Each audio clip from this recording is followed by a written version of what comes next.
বাচ্চাদেরকে নিয়ে পার্কে আসছি। এটা হচ্ছে আরেকটা পার্ক। আর দেখেন পার্কটা কত বড়, আর এখানে অনেক অ্যাক্টিভিটিস আছে। আর আজকের ওয়েদারটাও মাশাআল্লাহ অনেক ভালো ছিল।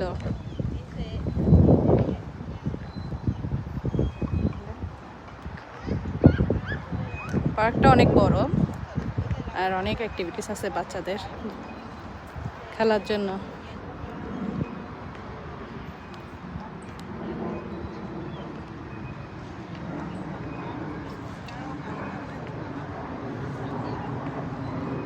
যেহেতু বাচ্চারা সারাদিন বাসায় বন্দি থাকে, তো স্কুল কাল স্যাটারডে সানডে তো স্কুল অফ থাকবে এখানে।